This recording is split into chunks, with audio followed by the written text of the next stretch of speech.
The day before Ethan proposed to me, I discovered he had bought 2 identical rings. Ethan has a Weibo side account with a pitifully small number of followers. He used one of them to propose. I am the woman who has been with Ethan for 10 years. So what about the other one? Chloe, what are you doing? Ethan's voice came in.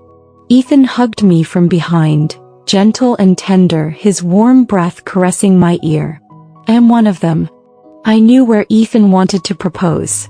He just doesn't know it. He said to me, Chloe, when I have money I will definitely book this place and propose to you. When I was pursuing him I used this alt account to spy on his daily life. I know that girl, she's Ethan's secretary. Today he posted a Weibo update. Her smile is as bright as a flower, her snow-white arms linked with Ethan's. Do men really reject women who take the initiative? I'm the one who's been with Ethan for so long, so why did I lose? The comment section was empty with only his own reply. Ethan told me that once he's successful he'll give me the most lavish wedding. I don't think so, especially if it's someone they like even more. Now he has finally achieved success and fame, becoming the Ethan people talk about. When I saw this sentence my face stiffened. He ruffled my hair affectionately and said softly, Chloe, wait for me. So, I want to have 2 weddings, one for the past and one for the present.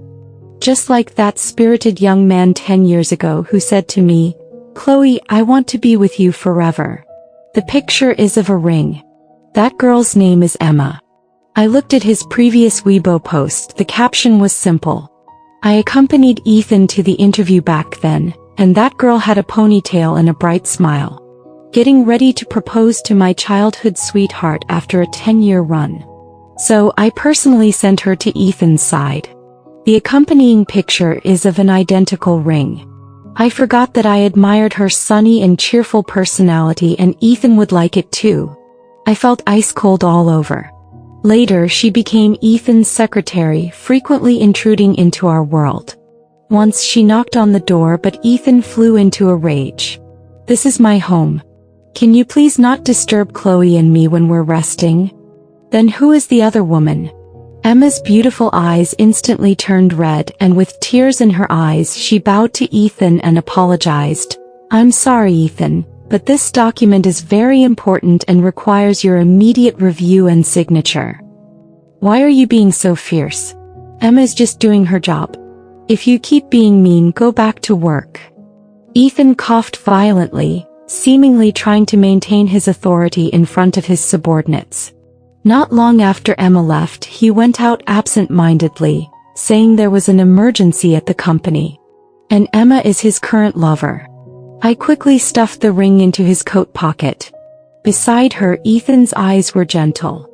That was my first date with Ethan. It was my birthday.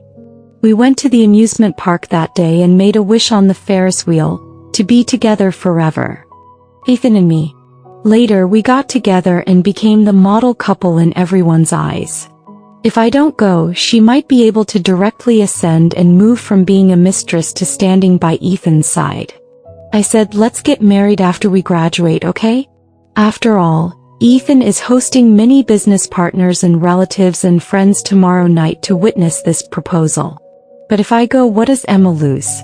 Ethan messaged me saying he's working overtime tonight and told me to rest first. I waited for him for 10 years. Maybe he went to be with Emma? Emma had barely left when she called my man away. After Ethan became Ethan, he bought this house with me, saying it was our home. I thought our long-distance relationship had reached the finish line. After seeing through the truth, all of Ethan's illogical actions seemed to be explained. But at the end of the track he was greeted by a newcomer. Emma has already told me. It's a love I've never experienced with Ethan. I pestered him to stay with me.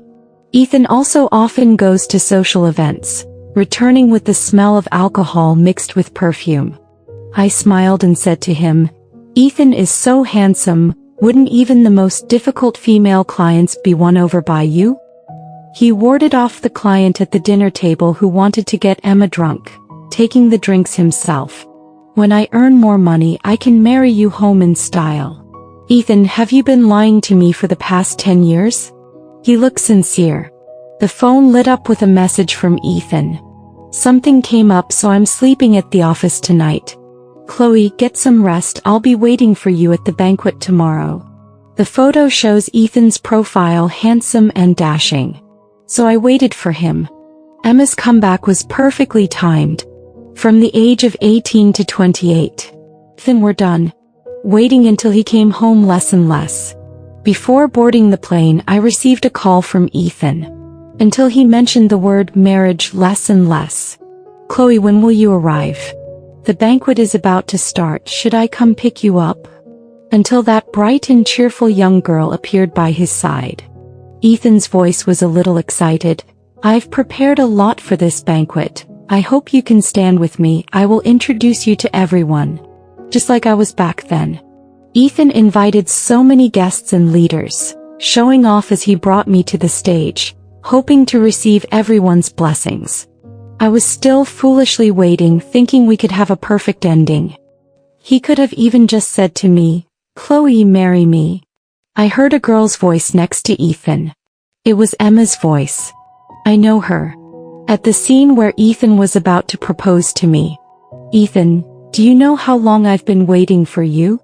But she was quickly defeated by a series of interview questions and almost cried. Ethan's voice paused for a moment. In the end, I still smiled and said to him, who doesn't grow from knowing nothing? I really like her sunshine. I felt a bit emotional, but Ethan seemed a little impatient. Chloe, can we talk about it when you get here? We're all waiting for you. I smiled without answering him and continued to speak softly. Ethan, do you remember how you confessed to me? On graduation day, he stood in the sunlight with flowers in his arms, his smile sincere and earnest. Chloe, I like you. You've always been my favorite. I said, Ethan, I don't want to go to the banquet. Before I could finish speaking, I heard Ethan's angry roar on the other end. What are you kidding me? What's wrong with you? It was the first time Ethan had felt so unfamiliar to me that I was scared. Ethan, we're over. Chloe, can you stop being so unreasonable? Ethan interrupted me angrily. Ethan's voice choked as if he didn't expect that I already knew. His voice returned to calm and his tone seemed to soften. Chloe, I'm sorry I kept you waiting. Now we've finally come through hard times and we're getting married soon. Isn't that what you wanted? The phone screen was cracked densely like the relationship between Ethan and me. Ethan seemed startled, his voice coming from behind the shattered screen. What was that sound? Chloe, where are you?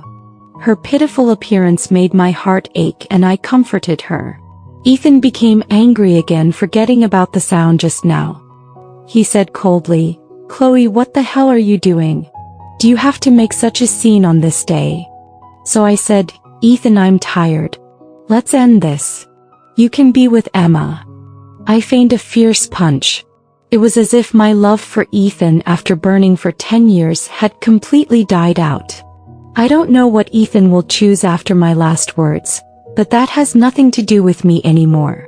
The screen was full of Ethan's missed calls and messages. I couldn't help but snicker. Then he said, Chloe, don't regret this. The hazy memories gradually became clear and I remembered. I think at that time he probably wanted Emma to replace me, right?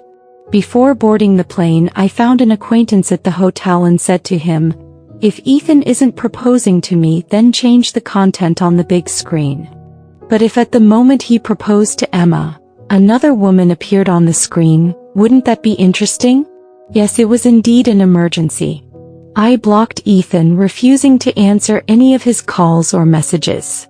An emergency to comfort his little secretary. I returned to the small county where Ethan and I met, which is also my home. I even comforted him at the time, saying that work was important. Once Ethan and I rushed headlong towards the distance, and my mother stood here to see me off. Looking back now, I must have seemed ridiculous in his eyes, right? I waited for Ethan for 10 years, but hasn't Mom been waiting for me to come home for 10 years? I crouched on the ground, crying silently. I think Ethan must be very troubled. Tears blurred my vision. Ethan's rise has been arduous. But the memories surge like a tide, becoming ever clearer. Emma is still not ruthless enough. In all those times I wasn't by his side, that little girl was the one keeping him company, wasn't she? Trying to force me to leave so you can have Ethan all to yourself? So is that why he chose her? Ethan, who rose to prominence on reputation, will eventually suffer the consequences. I am the responsibility of the past. Everyone is waiting for Ethan to announce what that important thing is to him. I was late, and an angry Ethan took Emma's hand and walked onto the stage. Emma looked at Ethan with a tearful face and a bright smile. Is that so? Thank you all for coming. Today as I stand here, there's someone I want to thank, Emma, who has always been by my side. Ethan's eyes were gentle, as if the girl in front of him had truly been with him for a long time. That huge photo seemed to be laughing at me. Emma blushed, her eyes even redder as she watched Ethan take out a ring. Suddenly the content on the projector changed. On the screen was another girl's photo, gentle as water, standing next to Ethan, incredibly sweet. It was a photo of a girl, her smile as radiant as a flower. But it wasn't Emma. Intimate photos of Ethan with other women were shown at the proposal, who couldn't understand what was going on. Ethan's face was unsightly as he directed people to turn off the screen. Someone spoke softly, their tone tinged with a hint of nostalgia. Emma screamed and tried to cover herself, but the screen was too big. How could she cover it? Emma sent me a message. My friend cried and said to me, "How could this happen? How could the golden couple have come to this? Ethan is completely insane. If this goes on, I'll never believe in love again." My face was grim as I stared at that figure, my hostility obvious. My best years, I gave up everything and followed Ethan to an unknown place. You should know what day that was, right? The girl looked at me with a smile. After being sabotaged by Emma and betrayed by Ethan, am I really without any resentment? I really want to rush to the scene myself, throw the evidence of his cheating in his and Emma's faces, and angrily ask him if he has any remorse. Chloe, I finally found you. I suddenly remembered that day when I had a bad cold and was burning up with a fever at home, delirious. Marry me, okay? Chloe, I really can't live without you. Ethan suddenly became anxious, grabbing my shoulders and repeating, I was wrong, I was really wrong. How could our 10 years end like this? Chloe, give me one more chance. There was a time when he would be so worried whenever I felt unwell, taking care of me all night long. Now that things have come to this, does he want to completely blame Emma? But later on, all he would say to me was, get some rest. I questioned him with a cold laugh, turning Ethan's face pale. So that's how it is. Ethan, we're done. Listen to me, we're over. Ethan wanted to say something, but my mom stood in front of me. Ethan wanted to speak, but my mom had already closed the door. Next picture, she's standing under a street lamp. Ethan was wearing a sharp suit, his eyebrows and eyes like peaks. Bathed in the orange glow, she's beaming. Chloe, marry me, okay? But I just shook my head at Ethan. Ethan, we can never be together again. I said to him, Ethan, don't make me look down on you. The day Ethan returned to this small county, Emma sent me a photo. Emma is pregnant. I understand somewhat why Emma was unwilling to be a woman in the shadows. The farce ended with Ethan's departure in disgrace. But soon I received news that Emma had an accident. He said that work matters required him to keep an eye on them at all times. She thought Ethan would be back soon, but as the days passed and he didn't return, she panicked. I understand, because he said he wanted to make money to marry me. By the time Ethan arrived at the hospital, the child was gone, and her body was even injured. Then he said he had something to do and needed to go to the company. I thoughtfully helped him put on his coat and saw him out. Ethan gritted his teeth and prepared to pay for compensation, but how could Emma and her family let him get away with it so easily? But it turned out he went to see another woman. Emma forced him to marry her and he reluctantly agreed. When other girls are scared walking alone at night, he appears like a god to protect them. However, Ethan's company's reputation and fame deteriorated significantly, and he was quickly surpassed and replaced by other competitors. But what about me? Meanwhile, Emma clung to Ethan every day, preventing him from going out. For love, a woman can disregard everything. My ability to see through the truth and find this place may be due to her secret guidance. Forced palace coup, decisive kill. Can I tolerate my man having secret affairs with other women? This is a conspiracy in broad daylight. Or tolerate his actions. She succeeded.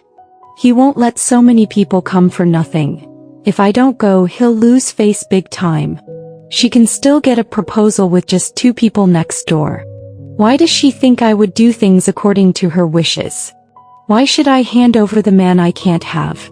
If I can't have him, I'll destroy him. Hell hath no fury like a woman scorned, isn't that right?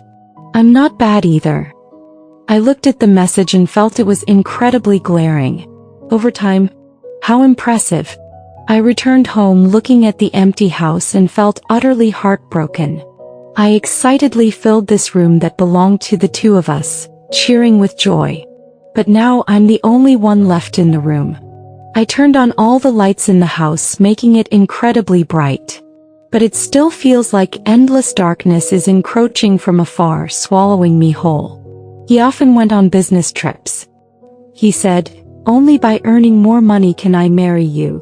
I wanted to ask him, when did I ever require him to have a certain amount of money to marry me? But as long as he said it, I believed it. Foolishly waiting for him at home, curled up on that small sofa, opening my phone again and again, waiting for his message. When he came home, I would rush to the door with extreme excitement and jump into his arms, shouting loudly and happily, "You're back." But what was he doing while I was eagerly waiting for him? They were traveling in other cities, looking at mountains and seas. Embracing on the mountaintop, kissing by the sea. Extremely romantic. In a strange city, no one knows them and they can hold hands and kiss without restraint. Releasing their inner desire for each other in the hotel, wild and fervent. What a burning love. My eyes filled with concern and I told him to drink less. He explained, "It's all clients I have to drink. But they wear too much makeup, it's all over them." I knew he was tired, so I didn't pursue it and said I believed him. But what was the reality? Reeking of alcohol, they embraced and kissed in the car. So, am I that easy to fool? I feel like I've cried all my tears out. But I still want to talk to him face to face and make things clear. The tone was gentle, just like before. The next moment, another unknown number sent a text message and a photo. "He's with me. He said he wanted to make it up to me." So sweet.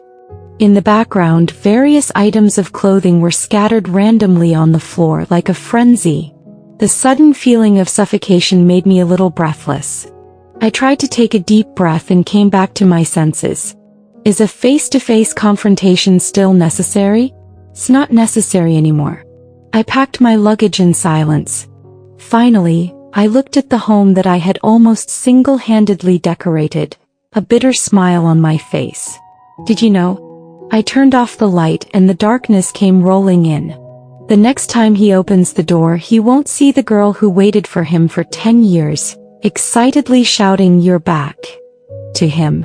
For his voice came through the phone as if separating me from another world. His voice was calm without the slightest flaw.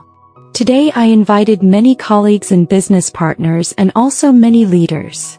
My thoughts drifted away. Perhaps it would be a grand proposal? I clenched my phone, my heart growing cold. He thought I didn't know he was going to propose, but I knew everything. But what he doesn't know is that I never cared about these things. I would have agreed without hesitation to be his bride. But he still made me wait. Until today, when everything fell apart. This banquet is ostensibly a gathering for him to thank his many clients.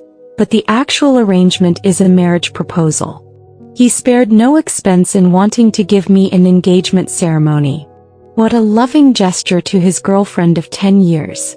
But this didn't stop him from betraying me, meeting with I dragged my suitcase and boarded the plane. I am leaving the city where I spent 10 years with him, leaving the man I once loved the most. On the plane, I looked down at the city and tears couldn't help but flow. The boy who once was brought me to this land, smiling as he said to me, "In the future I will definitely make great achievements here, earn lots and lots of money and give you a good life. And then in our most glorious moment, I will marry you as my wife. We will definitely be happy for a lifetime." His voice was loud as if it had traveled for 10 years, echoing in my ears once again. I cried myself hoarse and many people looked at me with concern. Much later I felt drained and slumped in my seat, silently shedding tears. I thought I had cried all my tears last night, but I still ended up crying today. I told myself this was the last time. After getting off the plane, I tentatively turned on my phone and to my surprise it worked. From initially asking impatiently why I hadn't arrived yet, saying the guests present were waiting to see a joke, to him angrily rebuking me for being ignorant and warning me not to make him lose face. Replace me by his side, becoming the Mrs. Zoe that everyone envies. But how could I let him get his way? I handed him a USB drive and a sum of money. It's really nothing much, just evidence of our past love. He can betray me and I can destroy him. I don't want to see him again in this lifetime. My mother, whom I hadn't seen in a long time, hugged me without saying much. She just said, "It's good to be back. If you're tired, you still have Mom." I couldn't help but cry again. Now I've returned alone and she's still here waiting for me. I returned home not looking at the lively phone. He probably doesn't have time to reach out to me either. He reached the pinnacle entirely on the strength of his good reputation and credibility among his partners. But at his peak, such a scandal at his engagement banquet was a huge blow to him. Personal private life may not be related to the company's products, but it will affect how others view and perceive the company.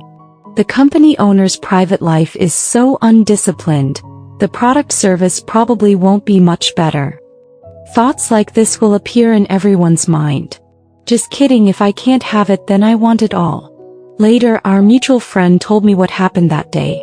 Some people even guessed it and were ready to offer their blessings. During my countless late-night overtime work, she was always by my side, accompanying me and giving me support.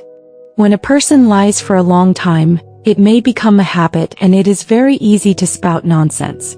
Some were surprised, some offered blessings and some even cheered for her to marry him. But the next moment the image on the big screen changed. In an instant, everyone was in an uproar. A farce, a complete mess. "You're so ruthless. Too bad he's still mine in the end." I shook my head with a smile. What a naive woman. I looked at her with a smile, seemingly unconcerned. "Why believe in love? The sun is shining and I'm going home for dinner."